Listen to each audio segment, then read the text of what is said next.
The Basement Tenant, a novel, written by L.Z. Sinclaire, narrated by L.Z. Sinclaire. Chapter 18, Songs. December 2nd. I have been here 9 weeks, and I have begun to lose the days. Not the count, I keep the count, scratching marks on the wall beside the cot with the pen they gave me, 5 vertical lines and then a diagonal, the universal arithmetic of captivity, the same marks that prisoners and castaways and hostages have made since someone first understood that time, uncounted, becomes a kind of death. What I am losing is the feel of days, the difference between Tuesday and Saturday, the texture of a Wednesday morning versus a Sunday afternoon. In the world above, in the world I used to live in, days had character. Monday was laundry and the senior center. Tuesday was the market on 47th Street where the woman from Nigeria sold plantains, and we argued in friendly circles about whether to fry or boil them. Wednesday was church committee.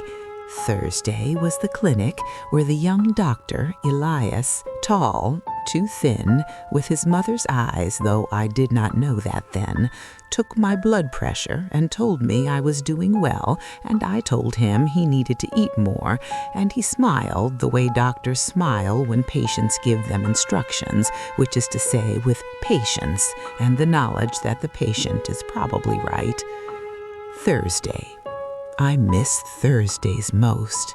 I miss the waiting room at the clinic with its plastic chairs and its magazines from 2019, and the receptionist, Brenda, who sang gospel under her breath while she filed.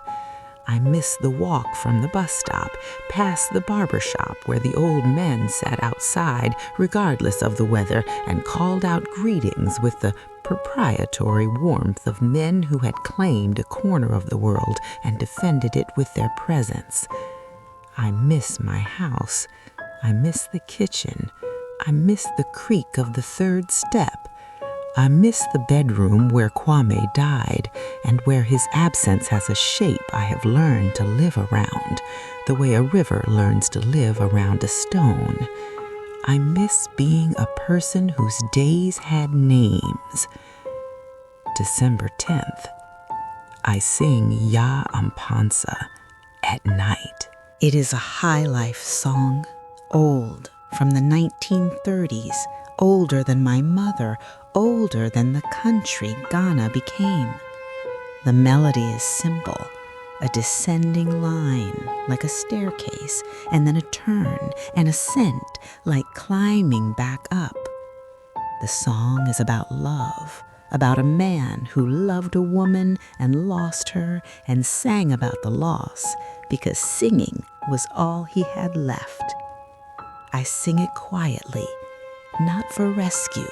I have stopped believing in rescue the way I stopped believing in the tooth fairy, gradually, then all at once, with a grief that is less about the lost belief than about the world that made the belief necessary. I sing for a different reason now.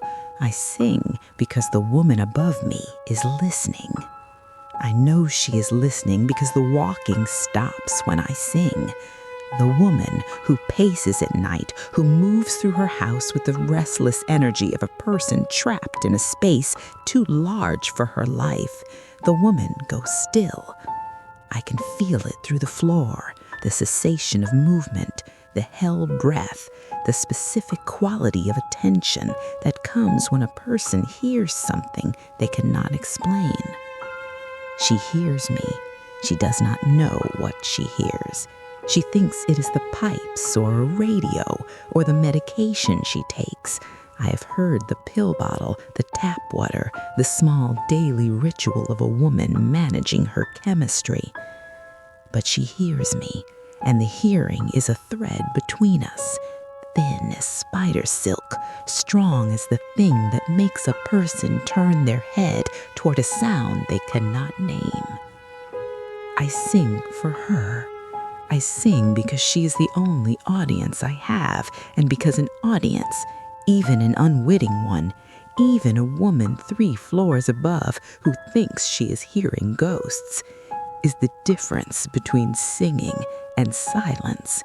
And silence is the thing that will kill me in this room before the cold or the hunger or the loneliness does. December 18. The child heard me again. This time I was singing Obra, the life journey song, the one about walking a road you cannot see the end of. The child was in the house. I heard him running, the percussive joy of small feet, and he stopped right above me. I could feel the stillness of a small body, the concentration of a child listening to something the adults around him would dismiss. He did not dismiss it. Children don't.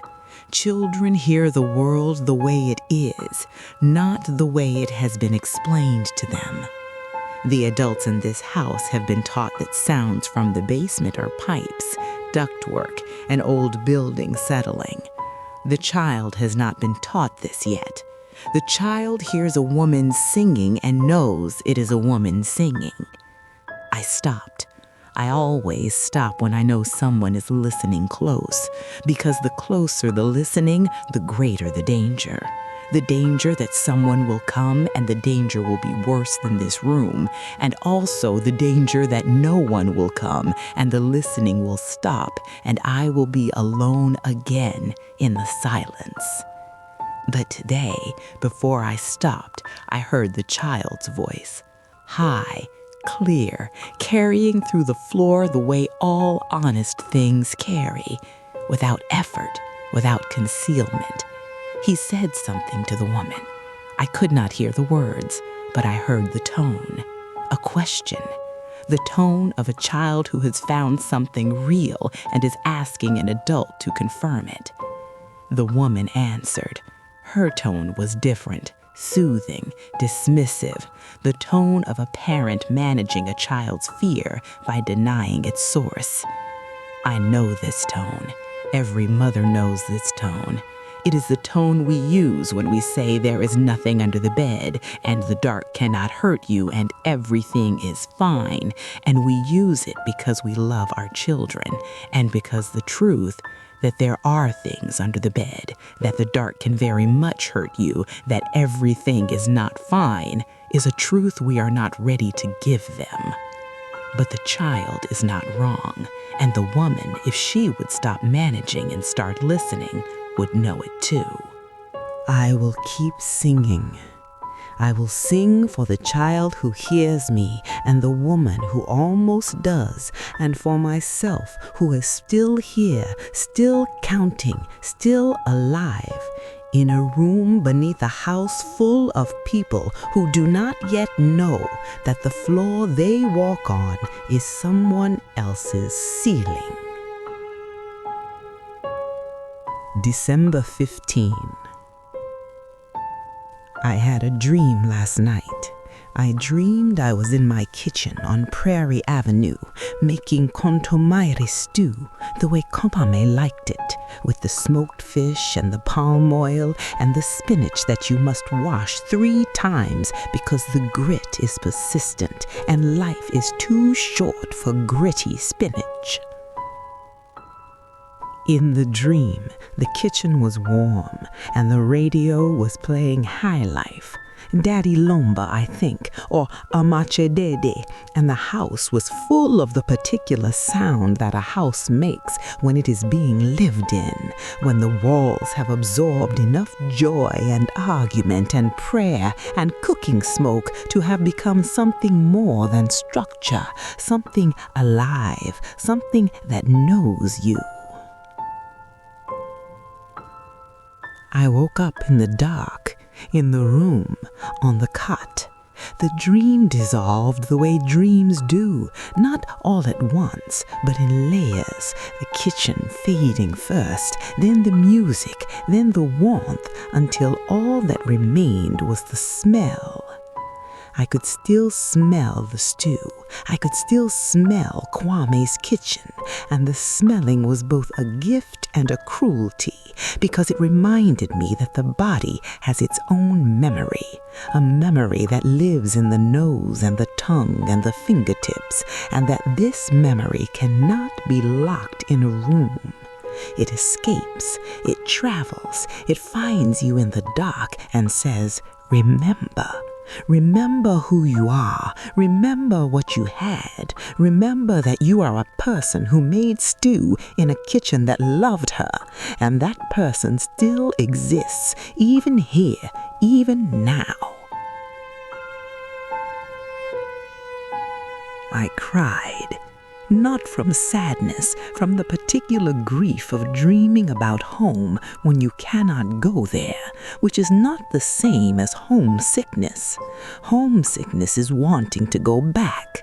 This is the fear that there is nothing to go back to, that the house has been sold, the kitchen dismantled, the radio silenced, the walls stripped of everything they absorbed over 31 years of living. But I am still here, and the pen is still here, and the notebook has pages left, and as long as there are pages, I will fill them, because writing is the only door in a room without doors, and I will walk through it every night until someone opens the real one. The end.